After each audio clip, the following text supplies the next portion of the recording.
નમસ્કાર ખેડૂત મિત્રો, ખેડૂત પ્રયાસ ચેનલમાં આપનું સ્વાગત છે। સાંજના મહત્વના હવામાન સમાચાર એ પહેલાં ચેનલમાં નવા આવો તો સબસ્ક્રાઇબ કરી લેજો। રાજ્યમાં બેવડી ઋતુ વચ્ચે હવામાન વિભાગની આગાહી 3 દિવસ અહીં પડી શકે છે વરસાદ। ગુજરાતમાં હાલ બેવડી ઋતુનો અનુભવ થઈ રહ્યો છે, ત્યારે હવામાન વિભાગની નવી આગાહી સામે આવી રહી છે। આ આગાહી અનુસાર આગામી 3 દિવસ દક્ષિણ ગુજરાતમાં એક જ જગ્યાએ વરસાદ રહી શકે છે। પશ્ચિમ બંગાળમાં પોસ્ટ મોન્સૂનને કારણે ગુજરાતના દક્ષિણ વિસ્તારોમાં અસર થવાની શક્યતા છે।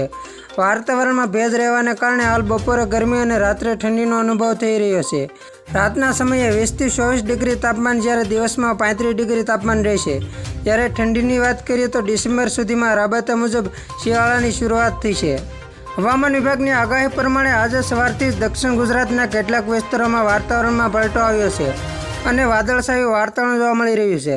રાજ્યમાં પ્રવાસન માટે જાણીતા ડાંગ વિસ્તારમાં પણ વાતાવરણમાં પલટો આવતા આહલાદક દ્રશ્યો જોવા મળી રહ્યા છે, જે પ્રવાસીઓને ચોક્કસથી આકર્ષશે। વાતાવરણ બદલતા ઠંડીનો ચમકારો વધ્યો છે અને વાદળછાયું વાતાવરણ જોવા મળી રહ્યું છે, જેના લીધે સાપુતારા ફરવા આવેલા લોકોનો આનંદ બમણો થયો છે। આહલાદક વાતાવરણે તેમની ટ્રીપની મજામાં વધારો કર્યો છે। રાજ્યમાં ઉત્તર પૂર્વના પવન ફૂંકાઈ રહ્યા છે, જેના લીધે બેવડી ઋતુનો અનુભવ થઈ રહ્યો છે। વહેલી સવારે ગુલાબી ઠંડીનો અહેસાસ થાય છે, પરંતુ બપોર થતાં આકરા તાપને કારણે ગરમીનો અહેસાસ થાય છે।